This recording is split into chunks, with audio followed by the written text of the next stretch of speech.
C be the circle in complex plane with center.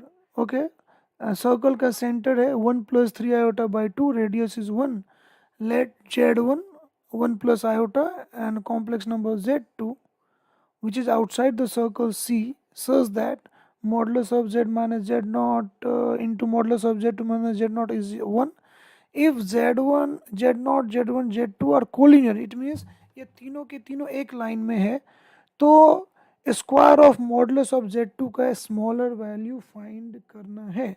ठीक है, तो चलिए इसको कैसे किया जाए। तो सबसे पहले तो Z1 दिया गया है, देखिए Z1 Z और Z नॉट भी पता है, Z2 फाइंड करना है हम लोगों को इस तरीके से कि ये तीनों कोलिनियर है। और ये कंडीशन भी यूज़ करना है हम लोगों को, करेक्ट। तो सबसे पहले क्या करते हैं, हाँ, modulus of Z1 minus Z not को फाइंड कर लेते हैं। ठीक है, modulus of Z1, Z1 means 1 plus iota minus Z not क्या है, तो देखिए ये हाफ प्लस आयोटा 3/2 ऐसा कुछ है। तो ये मिल रहा 1 minus half real part and imaginary part 1 minus 3/2। तो ये वैल्यू मिल जाएगा। Modulus of Z1 minus Z not is modulus of half minus iota by 2। It means ये जो वैल्यू है modulus of Z1 minus Z not, ये कितने की equal आ रहा है, तो ये आ रहा आपको square root of half means 1/√2 के इक्वल आ रहा है। ठीक है, तो इस वैल्यू को नोट कर लेते हैं। Modulus of Z1 minus Z not it is 1/√2। तो ऑटोमेटिक मुझे अगर ये कंडीशन का हेल्प लेंगे तो modulus of Z2 minus Z naught मिल जाएगा, ये √2 के इक्वल हो जा रहा है क्योंकि इन दोनों का प्रोडक्ट 1 होना चाहिए। तो ये दो वैल्यू तो मिल गया। ओके, अब Z2 को फाइंड करना है। तो Z2 को फाइंड करने के लिए ऑलरेडी ये दिया गया है, क्या गिवन है, कुछ ऐसा दिया गया है कि Z1 now it is given. अब ये क्लियर है कि Z1 जो है, Z2 जो है Z नॉट से लार्जर डिस्टेंस पे है। ठीक है, तो Z नॉट यहाँ पे है, सपोज Z1 इधर है और Z2 इधर है। ये एक सिचुएशन हो सकता है। इस सिचुएशन में देख सकते हैं Z नॉट Z1 Z2 एक लाइन में, या तो सिचुएशन ऐसा हो सकता है या सिचुएशन कुछ डिफरेंट ऐसा भी हो सकता है। और सिचुएशन में भी लाइक दिस क्या हो सकता है कि आपका ये Z नॉट यहाँ हो सकता है, ओके, Z2 इधर को होगा और Z नॉट इधर होगा, Z1 इधर होगा। ये दो सिचुएशन पॉसिबल है Z2 को फाइंड करने के लिए। ठीक है, तो Z2 को फाइंड करने के लिए हम लोग रोटेशन वाला कॉन्सेप्ट लेंगे। जैसे suppose Z not is represented by A and Z1 represented by B and Z2 represented by C। तो हम ये रोटेशन को अगर देखें तो हम बोल सकते हैं कि angle between A B and A C is 0 degree. तो रोटेशन वाला यूज़ करेंगे ना हम लोग। याद आ रहा रोटेशन, कुछ याद आ रहा है क्या ऐसा, जैसे ये Z नॉट है, इसके अबाउट रोटेशन है। Suppose Z1 is our initial point, Z2 is final point, if this angle is theta. तो क्या हम लोग ये कॉन्सेप्ट यूज़ करते हैं, Z2 minus Z not upon modulus of Z2 minus Z not. मुझे लग रहा है अब याद आ गया होगा। ये कॉन्सेप्ट यूज़ करते करते ना ऐसा, okay, equals e to the power iota theta, ये यूज़ करते। तो ये जो सिचुएशन है, इस सिचुएशन में थीटा 0 है। ठीक है, अगर हम Z नॉट के अबाउट रोटेट कर रहे हैं, ठीक है, और Z2 हमारा फाइनल पॉइंट है, Z1 इनिशियल पॉइंट है, तो थीटा यहाँ के लिए क्या है, इस सिचुएशन के लिए थीटा 0 डिग्री हो जा रहा।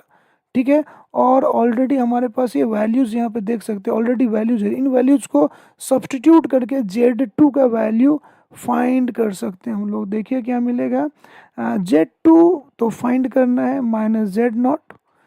अब modulus of Z2 minus Z not का वैल्यू क्या है, √2। Z1 माइनस Z नॉट तो मिल ही जाएगा, और ये वैल्यू क्या है, 1/√2, और ये ई टू द पावर आयोटा 0 1 के इक्वल हो जा रहा है। तो यहाँ से हम Z2 के वैल्यू को फाइंड कर सकते हैं। तो एक काम करते हैं, इसे फाइंड करते हैं, क्या होता है चेक करते हैं। देखिए इसको क्या, now we can write Z2 minus Z not it is equal to, ये ऐसा हो जाएगा 2 के इक्वल हो जाएगा, 2 इंटू Z1 माइनस Z0, ठीक है। तो Z2 क्या मिल जा रहा, Z0 plus 2 times Z1 minus Z0, okay. Z2, Z0 is 1/2 plus iota 3/2, और ये Z1 माइनस Z0 क्या मिलेगा, तो ये मिलेगा हाफ माइनस आयोटा बाई 2 से ये it means Z2 is half plus iota into 3/2, और ये मिल रहा है 1 माइनस आयोटा। तो finally it is 3/2 plus iota by 2। तो Z2 का एक वैल्यू तो मिल गया, ओके इस सिचुएशन में। तो Z2 के लिए एक वैल्यू मिल गया। अब इस वैल्यू के लिए मॉडुलस ऑफ Z2 को फाइंड अगर करेंगे तो ये मिलेगा क्या, square of modulus of Z2 क्या मिलेगा, मिलेगा 9/4 प्लस 1/4, इट इज़ 5/2 मिल रहा, ठीक है। अब एक और सिचुएशन है, इस सिचुएशन में भी Z2 को फाइंड करना होगा। तो अब यहाँ के सिचुएशन में क्या होगा, अगर Z0 के अबाउट रोटेट कर रहे हैं तो सेकेंड सिचुएशन में थीटा क्या हो जाएगा, पाई। तो वैसे सिचुएशन में e⁻ आयोटा थीटा -1 के इक्वल होगा, ठीक है। तो ये जो रिजल्ट है ना हमारा, ये this result, which result, this result, ये रिजल्ट, तो इस रिजल्ट में असल में यहाँ पे -1 लेना पड़ेगा, ठीक है। ये -1 होगा तो कैसा रिजल्ट आएगा, Z2 minus Z0 it is equal to -2 into Z1 minus Z0, okay. तो फाइनली यहाँ से हमें Z2 मिल सकता है। Z2 कितने के इक्वल होगा, तो Z2 is equal to half plus iota into 3/2, okay. Z0 का वैल्यू, और यहाँ पे -2 कर देंगे, -2 into half minus iota by 2, ठीक है। तो Z2 कितने की इक्वल आ रहा है, चलिए चेक करते हैं, half plus iota into 3/2 -1 plus iota. तो अब इससे Z2 का वैल्यू क्या मिल रहा, तो इससे Z2 का वैल्यू मिल गया -1/2, और ये हो जा रहा है आपका 5/2 आयोटा, ठीक है। अब यहाँ से square of modulus of Z2 क्या मिलेगा, 1/4 प्लस 25/4, तो ये दिख रहा है 26/4, इट मीन्स 13/2।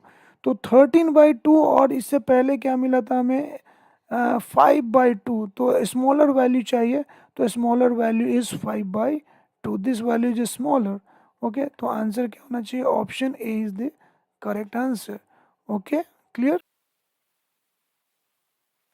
हमारे चैनल को लाइक कीजिए, सब्सक्राइब कीजिए और शेयर कीजिए। बेल आइकन को दबाना मत भूलिएगा ताकि आपको हमारे चैनल के नए वीडियोस के नोटिफिकेशन मिलते रहेंगे।